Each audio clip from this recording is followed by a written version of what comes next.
Welcome back once again to another episode of my Transfer Roundup series. We have a lot to get through as usual, a lot of confirmed deals going through over the last 48 hours or so. And we're going to start off with a huge new signing for the Premier League. We have Southampton splashing just over £15 million on Che Adams from Birmingham. And this is, I think, one of those deals that we were expecting at some point. We just didn't know who the player would end up playing for, and he's gone to Southampton. We all knew that Che Adams would eventually arrive in the Premier League. He's definitely good enough, and he's finally here. And I think he's going to be incredible for a team like Southampton, who are often just above that relegation zone. They need a lot of goals to make sure they stay safe every single year. And they've had a lot of, I kind of want to say bad luck with strikers over the years that just haven't performed as well as they should have. They've also lost a lot of strikers. I think at one point when Gabbiadini was playing for them and he was doing really well, where's he now? He's gone, right? Finally, they've brought themselves in a young striker that's going to be hungry for success in the Premier League, and I think Che Adams is going to be a quality signing for them. And it's pretty much a free deal because they've sold Matt Targett to Aston Villa, newly promoted side, for around the same amount of money, 14.04 million to be exact. That's what I see online anyway. It can be hit and miss, but either way, around 14 million. So they've spent $1 million on this kind of swap deal, although they're not selling to Birmingham, but close. Aston Villa, of course. Now, Matt Targett at one point was touted to be, the new Luke Shaw. Southampton academy graduate. No. Well, to be fair, Luke Shaw hasn't exactly done very well at Manchester United, has he? He's had one or two good seasons, but the rest, lots of injuries. There's a lot of claims that he's lazy, but I think Matt Targett really didn't hit his target. Jesus, did I actually just say that? He's gone to Aston Villa, and I think that's a good move for him. I think Southampton probably can do better, and Aston Villa are always going to be looking for experienced young players, if possible, that can stay for a long time. And they've done well, 14 million, not bad for a young English player that still has a lot of potential. And I loved it because Aston Villa tweeted out, "Target acquired." I mean, brilliant. Over to Italy, where there has been an insane amount of movement in the window, and actually a lot of it involving Napoli, Roma and Juventus, three titans over in Italy, and that's without the Milan clubs involved. But Amadou Diawara, sorry, it's a bit of a tongue twister sometimes, Diawara. Napoli have sold him, and I'm quite surprised because I thought he was one of their young promising midfielders. He's been out on loan, and now I guess they feel like he's not quite up to it, or there's something else going on there, maybe because of another deal that I'll talk about in a moment, and this was kind of part of the bargaining. But we do have him going to Roma here for £18.9 million. I mean, Diawara, he's one of those players in career mode that everyone will know. Everyone's used him at some point. He's an absolute beast in FIFA. Unfortunately, he will not be playing for Napoli next year. If you're a Napoli fan, I'm sure you might be a little bit sad about this one because he is a young talent. But for £18.9 million, I don't think it's necessarily a bad thing, especially because this just happened. Going the other way, we have Manolas.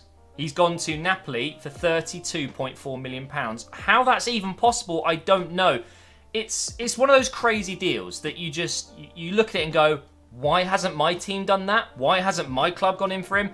Obviously, me being an Arsenal fan, it's completely out of our league, this kind of signing. It's just never going to be possible. But for the sake of just being a whiny guy, always whining about Arsenal's transfer business, why weren't we doing something about this? £32.4 million. That's the kind of money we're talking to bring in Saliba, who's not even 18. Is he just turned 18? Manolas is one of the best centre-backs in the world on his day, and he's gone for £32.4 million. It's ridiculous. But Napoli and Roma clearly doing some business together there, which is it's interesting, isn't it? One player going one way, one player going the other. There's a little bit of money involved there, of course, and technically Roma have done better out of this. They're getting more money out of him, but obviously Diawara, Manolas, different league, different quality of players there, and obviously different positions, but interesting signing. I'll be very interested to see how Manolas gets on at Napoli. Should fit right in, right? It's not much of a change, just a different team quite close by. Roma also involved in some business with Juventus. So we have pretty much a swap deal here. both left backs as well. We've got Spinazzola going from Juventus to Roma for 26.55 million. And then Pellegrini going the other way for 19.8 million. A straight swap pretty much with a teeny bit of money. More money for Spinazzola than Pellegrini, but younger, I would argue, a bit more potential, maybe a longer career ahead of him, and already at a decent level. I think that they've done very well, Juventus, and they are the king of transfers. It's pretty unbelievable. They've also just signed up Rabiot for free, by the way. Rabiot is a Juventus player for free. Blows my mind. I've actually forgotten to include that in this video, so I've mentioned it now, but this deal is complete as well. I mean, give or take 6-7 million swapping here, but very, very good business, and I'll be interested to see how both players get on in their new teams. Well, what do we have here? Denis Suarez, you know, that guy that basically was paid for 6 months to use our rehabilitation and gym facilities at Arsenal. One of the most pointless loan/deals ever. It really was shocking, wasn't it? I think we paid well over £2 million for the privilege of having Denis Suarez at the club for that short length of time, and he played like 82 minutes or something stupid like that. But Barcelona have cut their losses. They've sold him 11.61 million to CELTA Vigo, and trust me, he would have been offered to Arsenal 100%. We would have been able to buy him at the end of the loan. Obviously, we've decided not to, but I bet you, as soon as it was definitely confirmed that he was leaving Barcelona, Emery would have been told, and he's obviously opted not to go for him. I mean, for that kind of money, it might have been worth a shot. Who knows? When he's fit, he might have been a great fit at Arsenal. But I don't think so. It was probably the right thing to not take him on loan again or buy him permanently. And CELTA Vigo will take him, and I think he'll probably perform okay at CELTA Vigo. It's probably that kind of level for him at this point, and who knows? Maybe we'll regret it. Maybe we won't in 4 or 5 years. Maybe when he's in the prime of his career, we'll think, oh my God, we missed out. But I doubt it. I don't think Denis Suarez is as good as he probably could have been. Now, I don't know too much about this guy here, Ozan Kabak. I really don't know enough. Don't even know how to say the guy's name, but I've heard very good things about this player. And Stuttgart have sold him to Schalke. Young centre-back, £13.5 million. And I think after reading into it a little bit and everyone's opinions, especially the media, the Bundesliga reporters, everyone's saying that he is a future star and definitely one to look out for. So I definitely had to include him in this video. I mean, an unknown-ish player over in England, I guess, going for £13.5 million in the Bundesliga. It's not crazy news, is it? But that's still a lot of money for a young player, and I think just maybe we will be hearing more of him in the near future because he does look to be a very good player. I'm very excited to see if Schalke can mould him into that potential player that everyone's talking about. So keep your eyes out for Kabak, if that's how you say his name. I think he really could do very well. Interesting, this one. PSG have sold Weah. I mean, it's another one of those deals. I'm just thinking to myself, Weah was, again, he was touted to be really, really good, just like his dad, right? But apparently, PSG don't think he's up to that level yet, and they are not going to be keeping him. They've sold him to Lille, who have a very good squad, by the way. They're looking pretty good at the moment. 8.55 million. For that kind of money, I'm surprised no one else really went for that. Bit of a punt, you know, a young player that's got great DNA, that's for sure, and shows good promise to be a good player. I mean, £8.55 million is nothing in today's market. I'm very, very surprised that PSG have let him go so cheap. But interesting signing, and again, just another one of those players that you think maybe could have gone on to great, great things and still can, but just a little bump in the road, and he's actually been offloaded, and I'm not too sure why. So now we're going to move on to the rumours. The first one is Brahimi. Now, he's officially a free agent as of today, 1st of July. Oh, and the Arsenal kits came out today. Yeah, I'm trying my best not to buy it.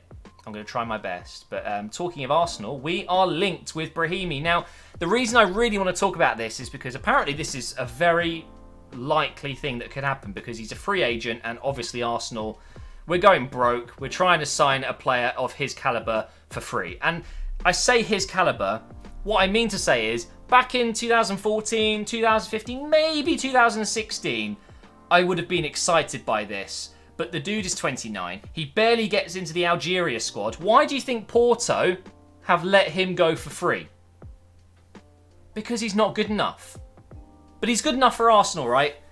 I mean, he's going to be linked with quite a few clubs being a free agent. Everyone seems to think that means he's free, but absolutely not. If anything, the fees to actually sign him are going to be quite high, and it'll be going straight to him and his agent. It's not free at all. It just means that you don't pay a transfer fee. But for a player of his age and his quality, it's not top high world-class level at this point. I don't think it would have been too much, but either way, it is a cheaper deal than another signing of his quality, I guess. And could he be good for Arsenal? Maybe. Who knows? Maybe I'm being a bit harsh, but I can't say I'm excited by this one. And I would much, much rather we focus on Carrasco, which is looking unlikely at this point. Fraser isn't going to happen at this point. So, who knows what's going to happen. But talking of the Arsenal kits, I am not buying it until they buy someone. And I mean buy someone, not loan them back. If we buy Saliba and loan him back, that doesn't count, all right? Recently, we've heard Man City really want Cancelo, the right-back that plays for Juventus, the young Portuguese guy. Not so young these days, but we've heard the rumours, right? Well, I think it might be on, because now Juventus are linked with a move for Pereira, Leicester's right-back, who for me, we've been talking about right-backs a lot this summer with Wan-Bissaka going to Manchester United, and then you've got Trent, obviously, who's won the Champions League, and then everyone's talking about Hector Bellerin being on that level as well, even though he's been injured, which I don't really agree with. But no one's been talking about this guy, who for me is one of the most underrated right-backs in world football, let alone in the Premier League. He has been such a solid player, and these reports are pretty solid. If Juventus lose Cancelo, they want Pereira, and that shows the level this player is at. He's superb, and Leicester would do... It wouldn't be good for them. It would be a bad thing, because I do not think they'd be able to replace him easily, but who knows. I'm a big fan of him. I think if he does get the move to Juventus, which is no doubt a step up in his career, it could be a very good move. And now moving on to our final transfer story of the episode, we have Ben Yedder linked with Manchester United. Funnily enough, the picture you're seeing on screen right now is when he scored against Manchester United at Old Trafford. Now, reports are that it's around 30 to 40 million euros, which actually I think isn't bad at all in today's market. Proven goal scorer, Champions League and Europa League experience.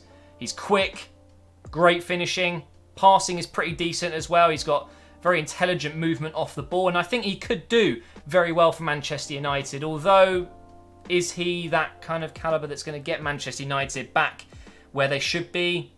No. But if they are selling Lukaku to Inter, which looks likely, they get, let's say, 70-odd million for that, and then they buy Ben Yedder, there's 30 million that they didn't have, which they can then invest into other players. So I kind of feel like it makes sense, and I'd be interested to see this happen, because Ben Yedder, for sure, I think, would succeed in the Premier League.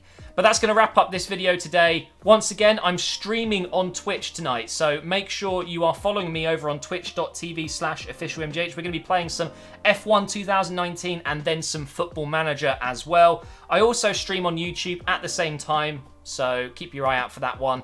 Thank you for watching, and I will see you next time.